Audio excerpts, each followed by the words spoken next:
guys.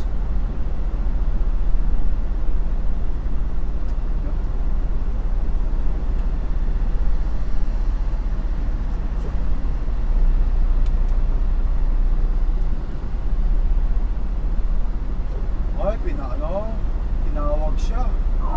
Inspection siya. Oh, inspection siya. Inspection siya.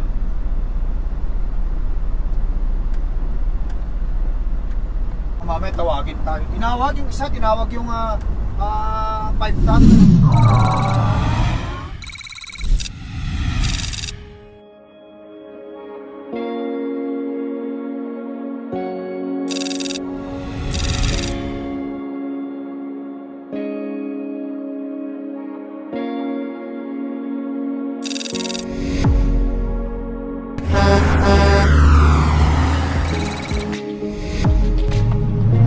Guys, once again, Slackay Trucker here. Nagbabalik tayo. Right now, today is December 1st. Yan, December na. Kunting kembot na lang. Lapit na birthday ko. Baka dito ako sa karsada magba-birthday. Tandaan nyo, December 17 ang birthday ko. 44 na ang inyong apong lakay. But anyway, kausap ko, kachat ko yung aking planner kaganina. Sabi ko sa kanila, since I got my full hours or nakareset ako sa karsada ako, okay lang sa akin kahit hindi ako umuwi until the 23rd, kasi nga nagpal tayo ng vacation natin hanggang 23 or mag-start ng December 23 hanggang January 2nd 2026. Kaya susulitin ko ang home time ngayon.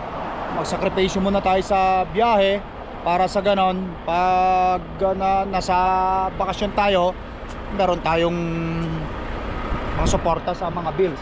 But anyway, guys, today gusto kong i-share sa inyo kung ano yung dapat nating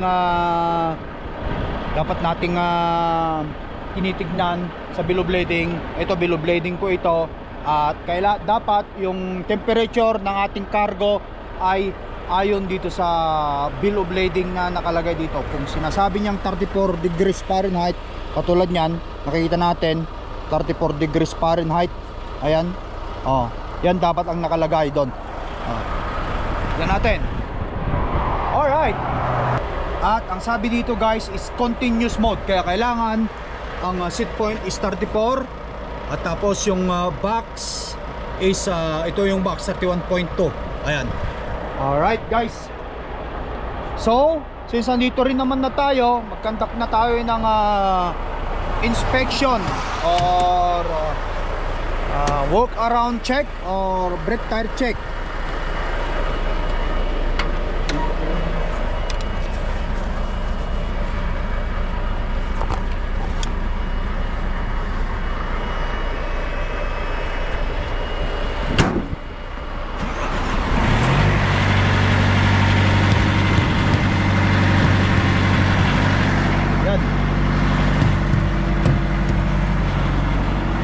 Ilaw.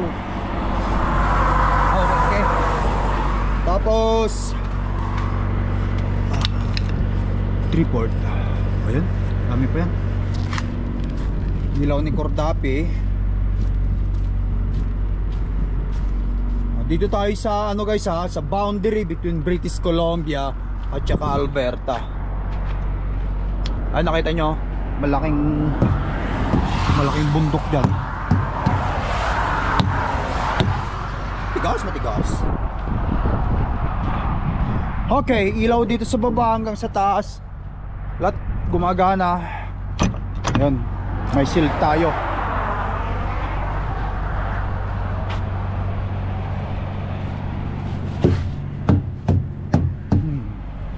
Lights, okay. Ayan guys, Crown Nest Pass welcome you. Welcome to Alberta, Wildrose County. Ayan guys. Ayos. Check natin ito. Gulong. Maganda.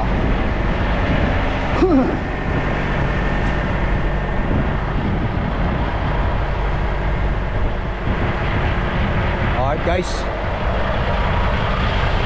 Okay na. At least kahit paano nakapag-conduct tayo ng brake tire check at saka temperature check ng cargo natin. Alright, let's go.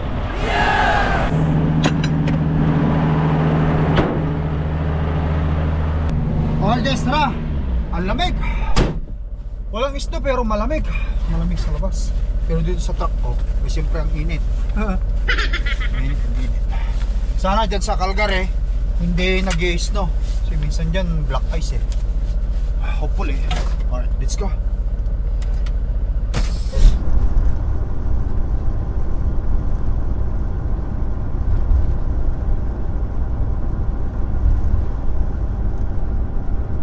Pagdating natin sa Calgary, doon tayo mag-re-refill tank. Sana yung ano doon,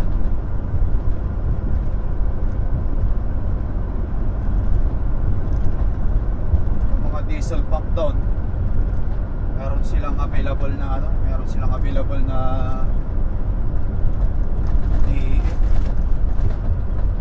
ito problema kapag winter, napoprosen yung DEF sa fuel tank.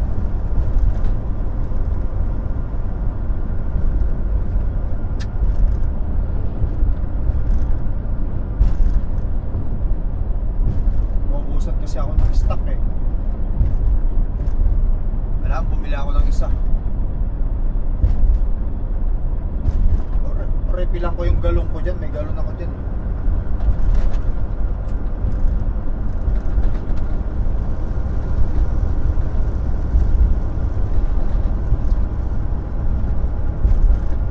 Malapit na tayo sa Calgary. Nagpasan lang natin ang Calgary. Tapos diretso tayo pumunton.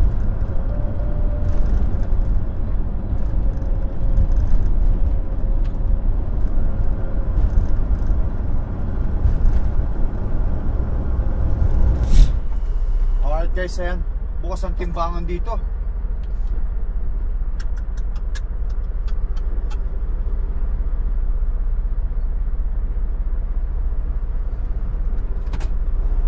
Inspection pa tayo eh. The scale is open.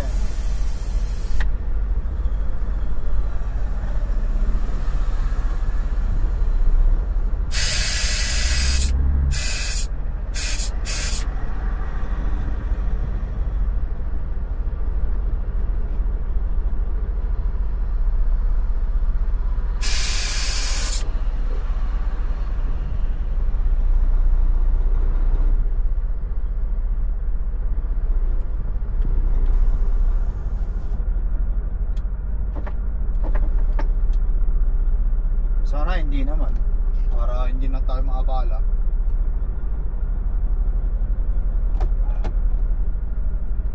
Sa tinigal-tagal ko nang dumadaan sa lugar nito, ngayon lang ako na inspection.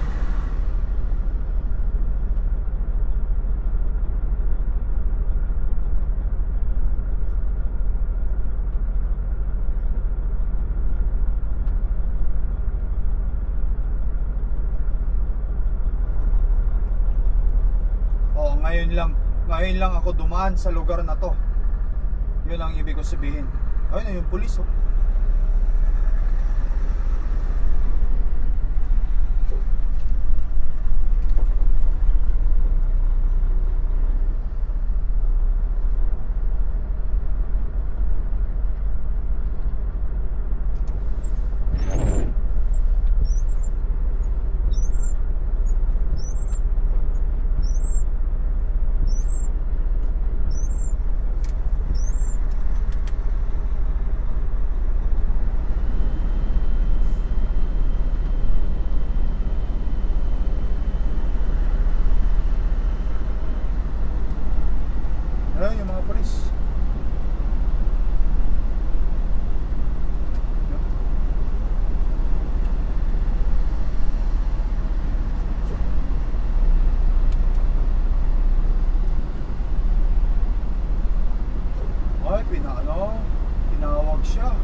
inspection siya.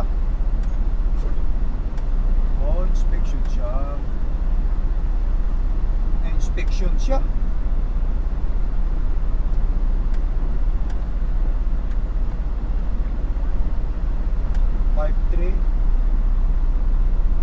Twister 13 kg ang drive.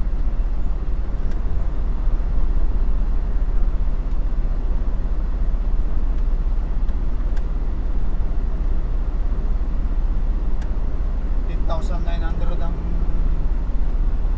trailer axle. Oh, wala, hindi tayo pinano. Mag-ikot natin doon.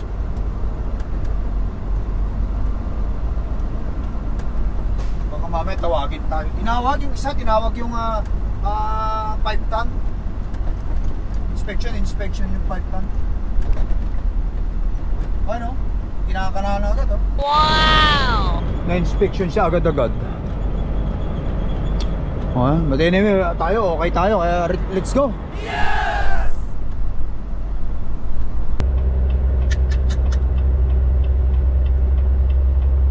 Guys, grabe kasi lamig eh. Repel di Epson. Kaya yung mga pinagpakurduhan kong dinaanan eh, wala akong mabiling mga DEF. Repel di Epson to prevent engine dread. Nako! Delikado to.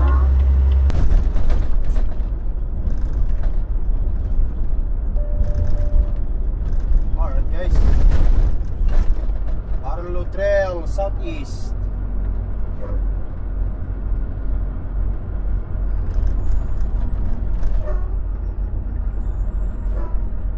In 1/2 mile, turn left on 46th Street Southeast. Oh yeah. Aabot mga lute. Abot. Yeah! Isang kamilyahin na lang eh.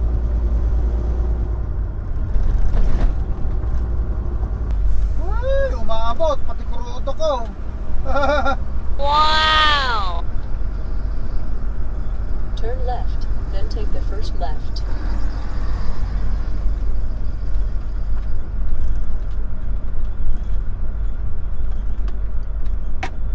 Abot.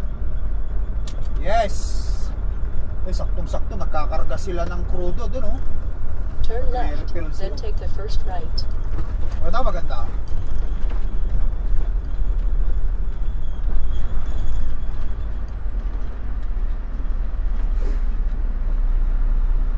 Okay guys, abot. Alright guys, ayun pop-up notice, check engine fault.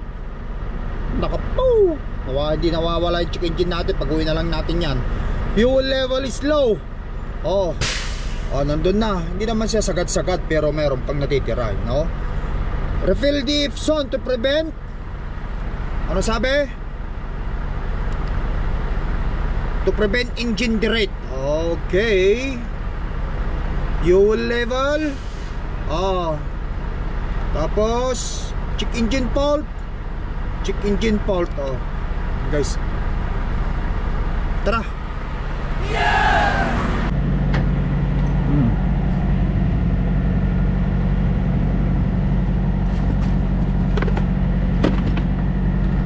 Lagyan ko rin itong isang ito guys. Itong aking dito ang DF ko, para meron akong extra. Mahirap na tayong maubusan ng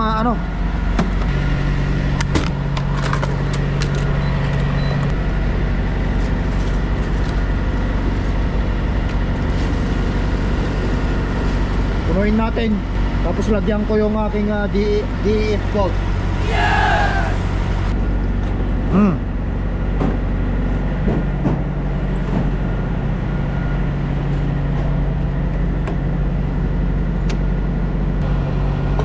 Alright guys, ayan.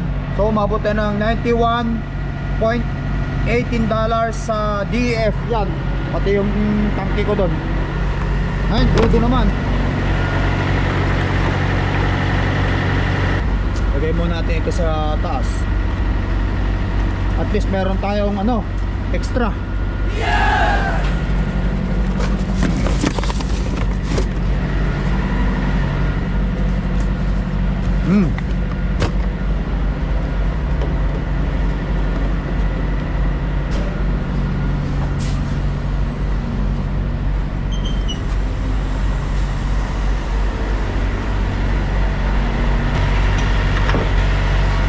Ngayon, start natin.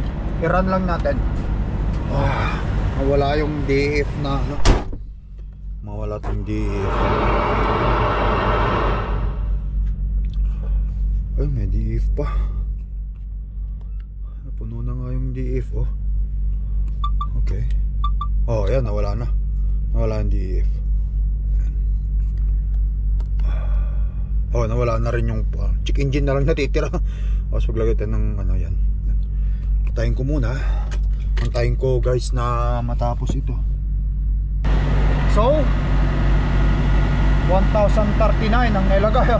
666.619. Yan kung meron pa may lalagay.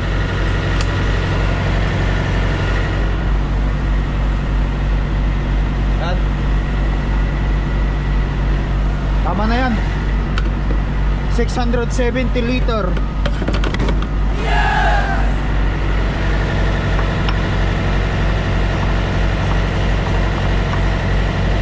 Tapos ikutan na natin dito. Temperature 34 ang set point, 34 ang box.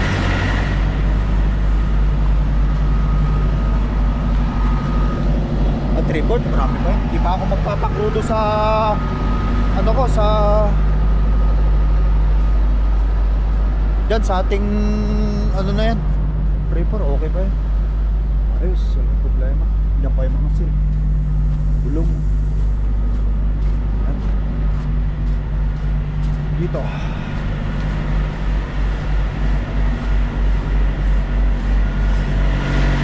Mahalang photo guys.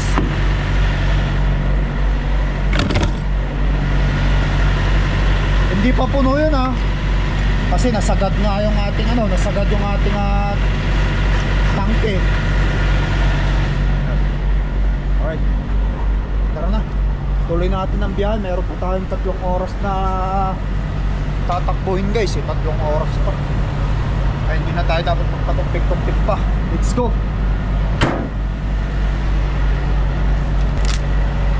Okay, 670 liter, 1,044.58 ang babayaran natin. Anyway, let's go guys.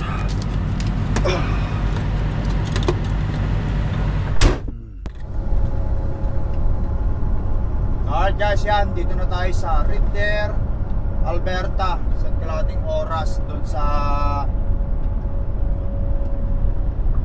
diniliberan natin para bukas sa alas 8, Edmonton, Alberta. Maganda ang climate ngayon guys. Tingnan nyo,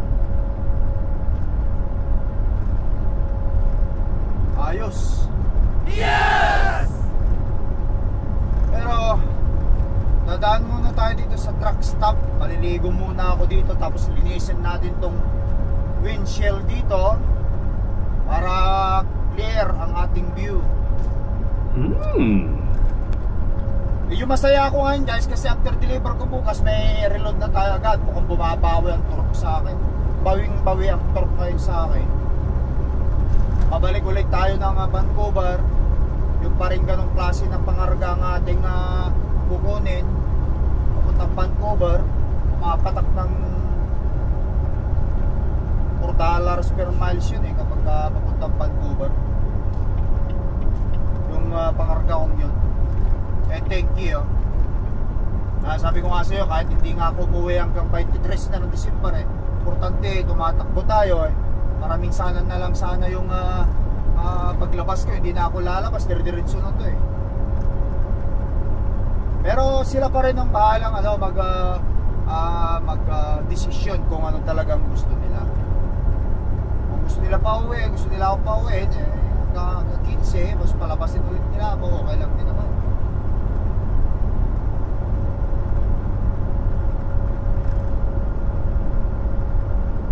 Yan guys, daan tayo rito, truck stop. Baligo muna ako.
right to Highway 11 East.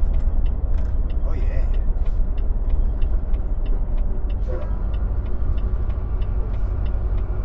Keep right to Highway 11 East. Ligo muna tayo. Ligo. At the roundabout, take the second exit.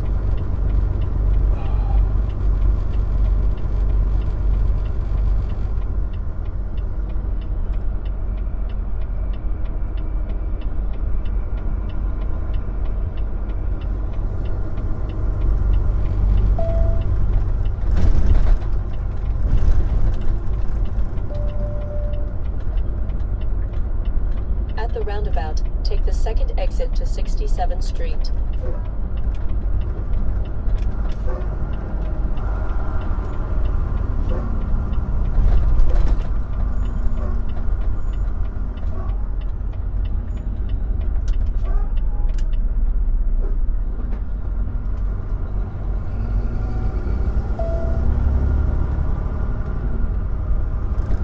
At the roundabout, take the third exit to our drive. Okay. And guys, Flying J.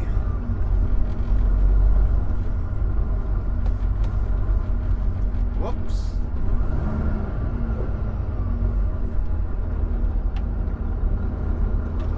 Maligo muna tayo.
Okay. Guys, park muna tayo tapos maligo tayo. Alright guys, ayan. Shower. Ligo. Okay. At least kahit pa paano, nakapagbuhat din ako. Buhat ako ng mga 45 minutes bago tayo mag-shower. Magpapawis muna tayo. Ayan. Hindi naman masyadong malaki itong shower nila. Sana lang malakas ang tubig. Yun lang naman yan eh. Uy! Pwede na yan. Maligo lang muna ako guys. Shower muna ang apong nyo lakay. Para presko. Alright guys, ayan.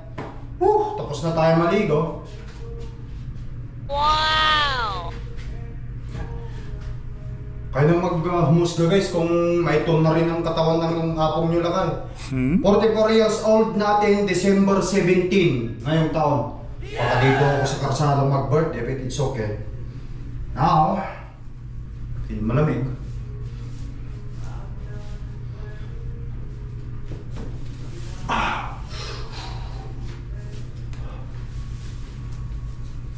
Yan. Suot tayo ng sweatshirt.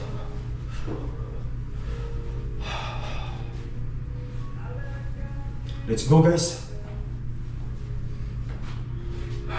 Linisin muna natin yung windshield ng ating truck bago tayo tulay yung dumitira-diretso.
let's go. Linisan na naman na natin yung ating windshield.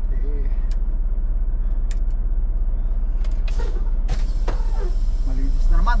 Yes! Mayroon pa tayong isang kalating oras. Andun na tayo sa dideliveran natin. Harap na lang ako ng ano natin doon. Tulugan natin doon, guys.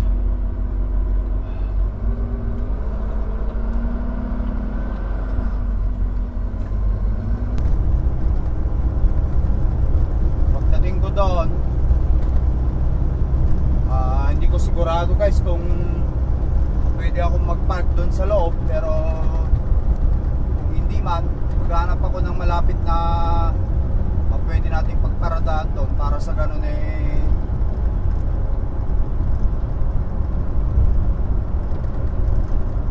hindi tayo mag-awalan delivery. Bali ang deliver nito, guys, alas 10 ng alas 10 ng umaga. Ngayon binago ng dispatch. Ginawang alas 8, inagahan.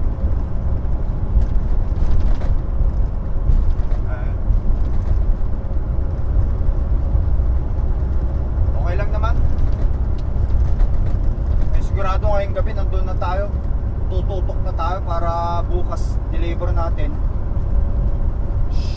Shoot na tayo dun agad sa ano nila, chicken. Shoot na tayo dun sa door na ibibigay nila. Ayan, guys. Tuloy-tuloy lang ako. Sa kalating oras pa, medyo madilim na, kaya focus lang tayo.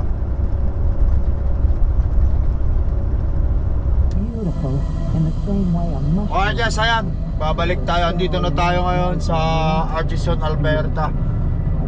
Lagpas ng Edmonton yung dideliveran natin para bukas. Kaya dito na lang ako matutulog sa truck stop dito. Kasi ginugol ko kanina kung pwede matulog dun sa site nila. Wala talaga, hindi pwede matulog. Kaya pahinga na lang tayo. Dito tayo sa Atchison, ESO. Mga truck din dito. Ayan, guys, natutulog na rin yung mga yan. Madilim na, hindi natin makita. Sa kabila. But anyway, guys, patuloy ko na video vlog natin, no? Ganun lang talaga ang buhay ng isang truck driver, owner operator. Yan. Thank you for watching. Thank you sa pagsubaybay niyo sa mga vlog ko, sa mga journey ko, no? Huwag niyo kakalimutan mag-drop ng comment sa comment section para may shoutout ko kayo, may lagay ko kayo sa cards. Okay. Make it simple. Family name at saka location nyo na lang. Guys, thank you for watching. Until next time, peace out. Bye. Love you all.